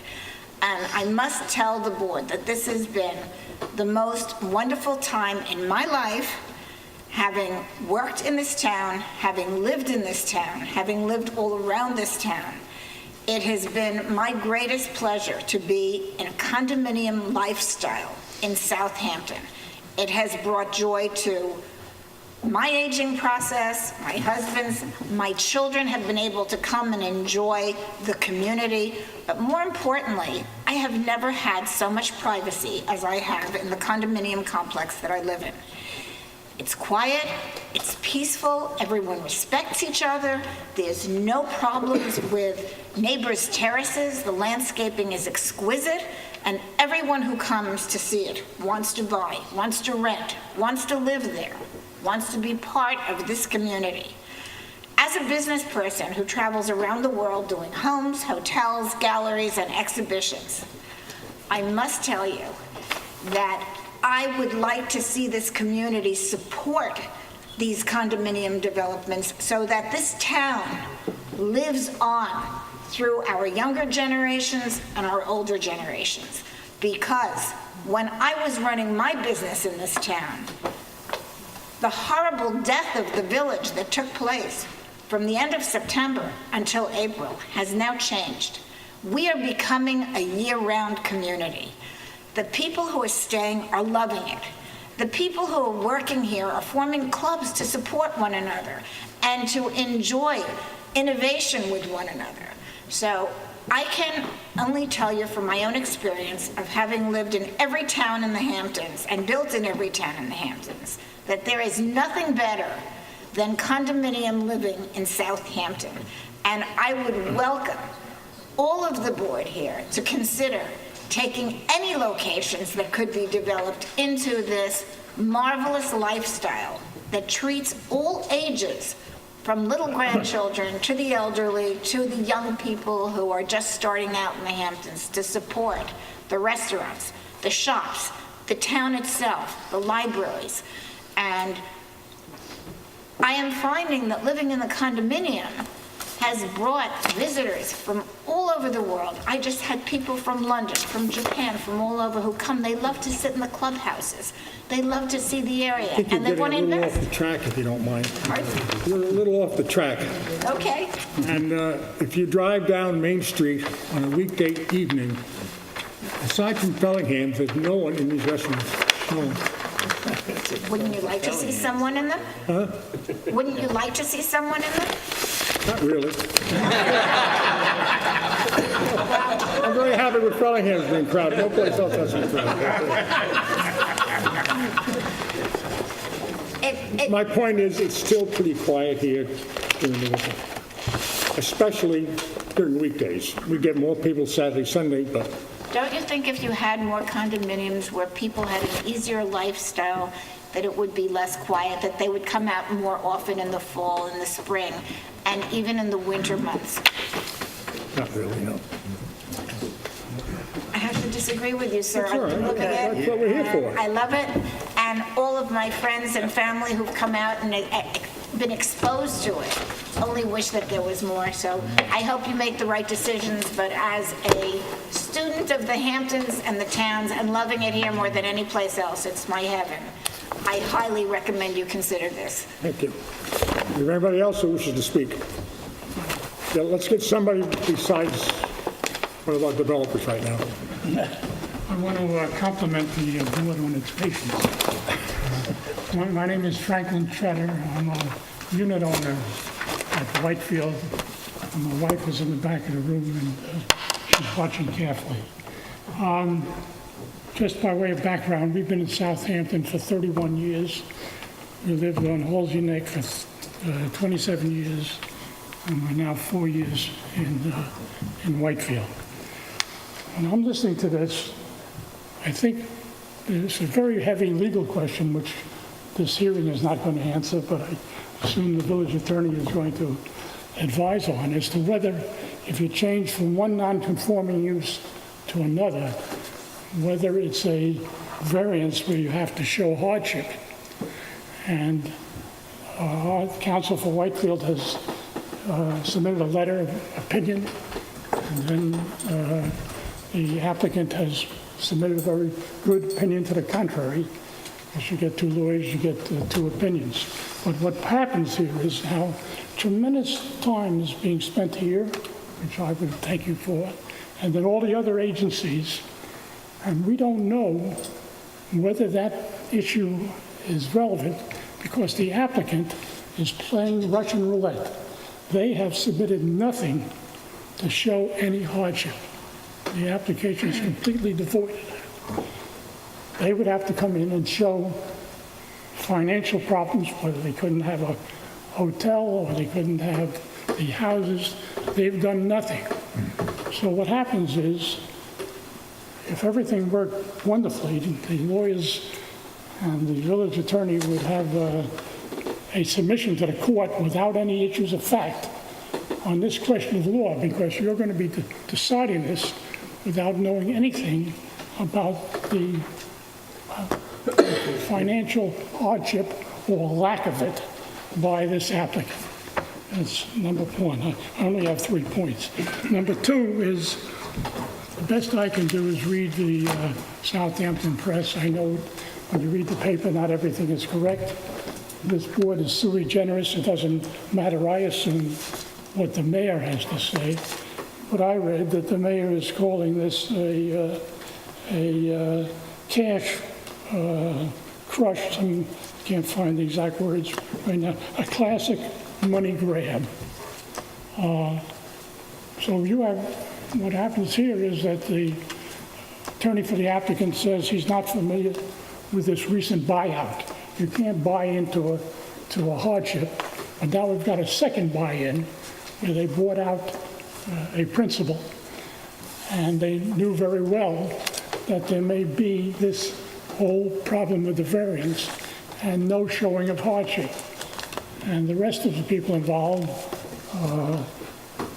give no opinion to anybody as to whether they're making money or losing money. And the big word on television now, with all investigations, is follow the money.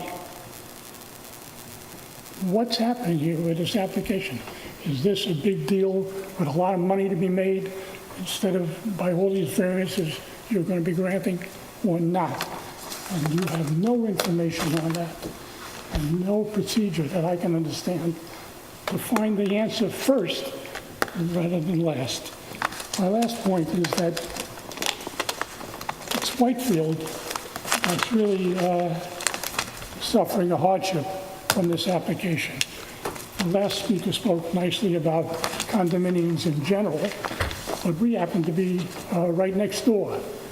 And as Mr. Greenwald said, according to the newspaper, the density that's being asked for here is almost 4 times the density in Whitefield. That's number one. 2, the houses are huge houses that are being built because they call it a condominium. They got 3,500 square feet or a little bit less. If you didn't call it a condominium, it'd be a very big house, and we have a lot of them. And my last thought is, what I see that's really significant, and there's a little talk about it, is Bishop Pond. These opponents here proposed that project. I understood it was the town, not the village, that passed on all these issues, but now it's a village. It's in the village. The density there is atrocious. And if you thought for a minute, if you take the existing Village Latch building that's going to remain and look at the area north of it, not the whole property, and you look at the density that's being created in that area, that's what counts, not the area that the existing building is occupying or the area in front to Hill Street. The density is behind that building. And if this is anything like Bishop Pond, we shouldn't do it. And I thank you for your time and your effort. Sir, I'd like to respond to your request for proving hardship. What you're requesting is the applicants to go out to get an estimate as to what their negative impact would be. Pardon me, I'm sorry. I am. Oh, I turned around. People always walk away from me when I talk. I don't want to be afraid. What we have done, we struggle with numbers, financial numbers on this board. People, when you ask for a financial measure of their hardship, come in with crazy figures that their experts have been paid to provide. That happens when they make errors in zoning. It costs $1 trillion to move a pool house, et cetera, et cetera. So we can't really operate under that. We can't get good monetary estimates of loss. And also, I'm not sure if that's a measure, is also the benefit to the community is the main argument here, I thought. So I guess you would argue that it is not a benefit to the community. But I'm not an expert in zoning, but our council submitted, and says, and the village attorney will advise you on it, that if you change from one non-conforming use to another, that is a zoning variance. And in that instance, the legislation and cases that we're citing say you have to look at the financing, and the applicant says that's not so. So you have the horse before the cart because, or the cart before the horse, because you're wrestling with all these issues, because if you have to show hardship, there's nothing in this application about it. So financial figures are confusing. One person has a lot of other figures, another guy got some other figures, but here you have no figures, no showing of hardship, because they're saying it doesn't apply, and we're saying it does apply.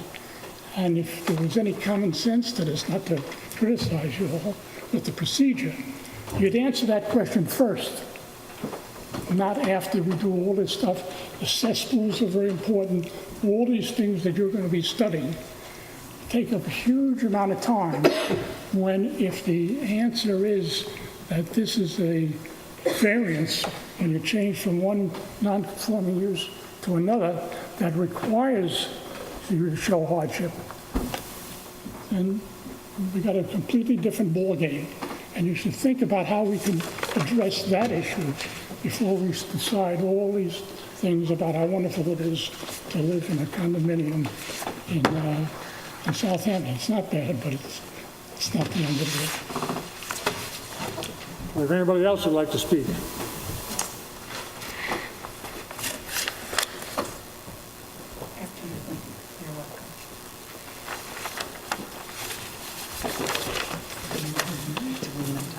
My name is Mary Slattery. I'm a licensed associate real estate broker with the Corcoran Group in Southampton Village, and I have the distinction of being the broker that Beechwood hired when they started the Bishop's Pond project. I started with that project before it was a project. I was comping properties and doing analysis for Mike and Steve and George Benedict at the time, and the fact remains in the business of real estate, which we're all in, because their homes here and their properties here, is that we're trending towards more buyers requesting condominium living. I spent my weekend with a young couple. They're in their mid-30s. They both are doing quite well in Manhattan, and they want to buy a condominium in Southampton, and they want to be walking distance to the village because she doesn't drive. She doesn't drive. This is a choice that she's made, and there's just very little to show a young couple who's willing to invest in our community that's not old, that's not in need of a lot of repair, which requires renovations and noise and more trucks and more traffic. So I'm in complete support of this project just for that reason. I think we need this we need to have something to offer people who want to live that lifestyle and be close into the village. I myself live in the village right now, and I'm of an age where I want to be able in the next 10 years or so to live right in the village where I can walk in. I want to have a bedroom on the first floor, and I want to have the quality that Beechwood provides in their attention to detail is extraordinary. It's absolutely extraordinary. And I was at the site of Bishop's Pond day in and day out, and I heard every comment from every person, that came and viewed the property. And I will also say about that particular project, it elevated the entire area around it in terms of value. People started investing in their own properties to kind of match what was going on there. And if you drive up and down that area right now, it really changed, that part of Southampton.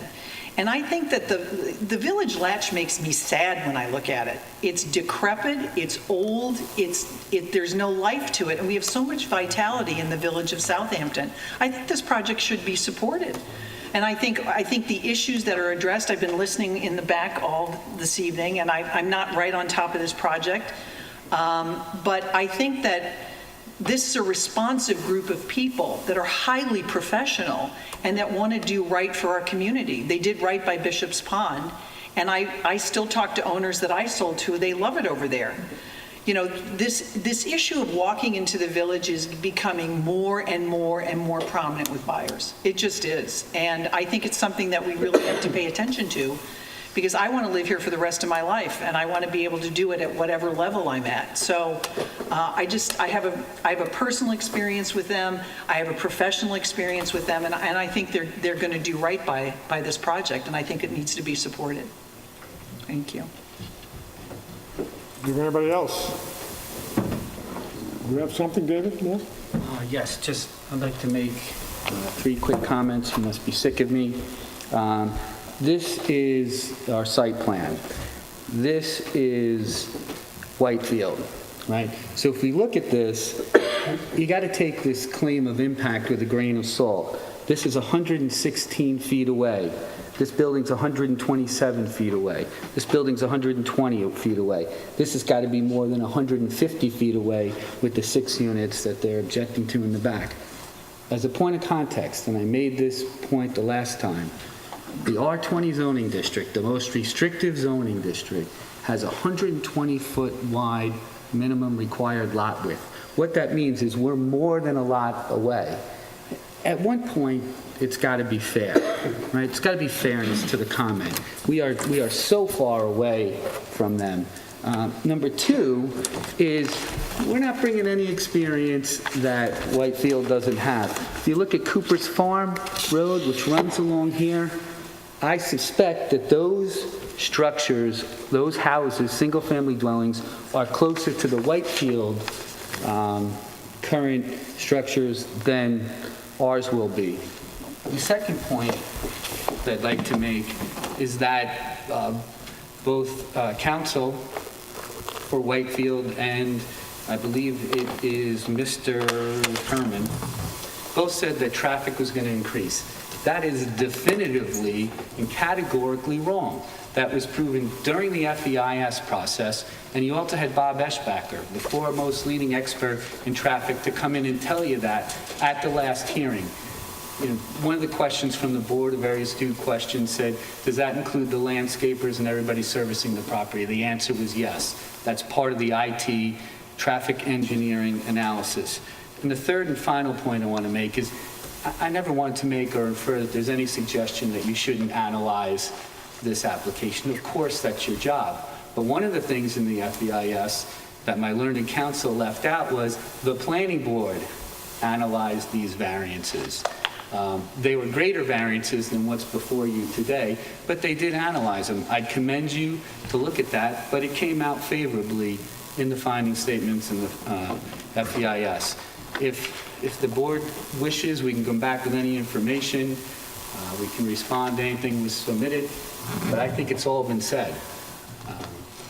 And we're prepared to move forward or respond to any questions. Yes, I, for one, would be happy it was a little less dense. I want to respond to that. I've listened very carefully to what everybody has said tonight, and my son Stephen has done the heavy lifting. I think that the first thing and the biggest thing that the residents at Whitefield seemed to object to was the 6 units in the back. And I just want to give you something to consider. I would be willing to turn those into 3 units. So the density now would go down from 23 to 20? Originally it was 24, so it would go down to 20. I would be prepared to do that. Hopefully that would alleviate a lot of the concerns of Whitefield. In terms of some of the things that were said tonight, I want to thank you for your patience. I know it's painfully long. It's equally as painful for me because I am paying all these so-called experts. And I really appreciate your patience. A couple of things, in response to what the gentleman from Whitefield said about proving a hardship, to me, it's not about a hardship. It's about what's the best use for a piece of property.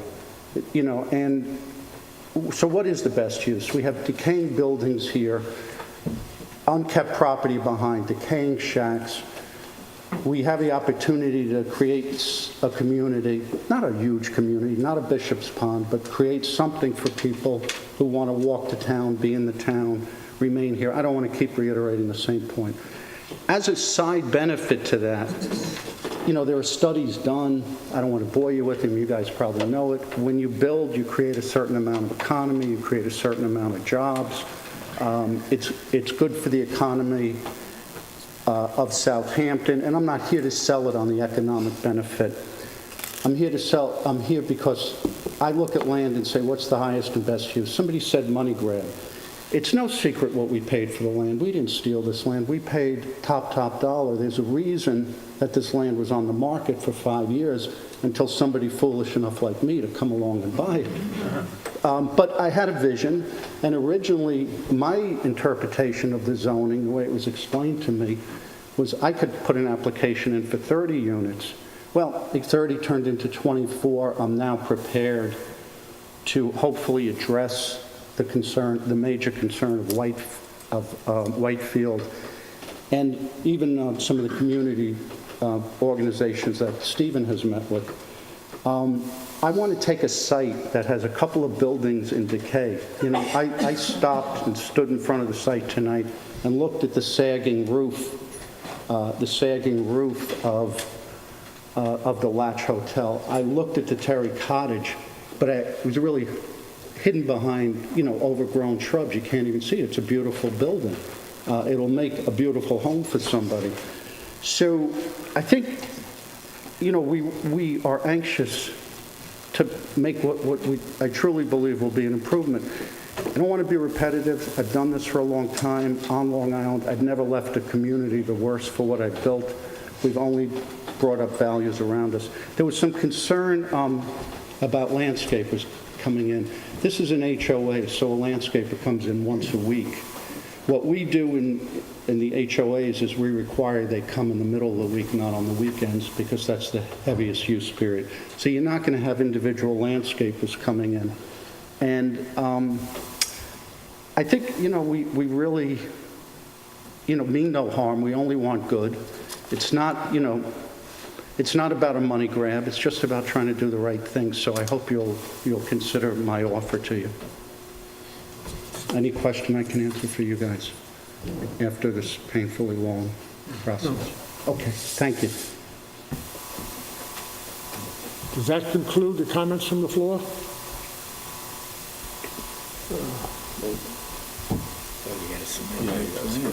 I wonder.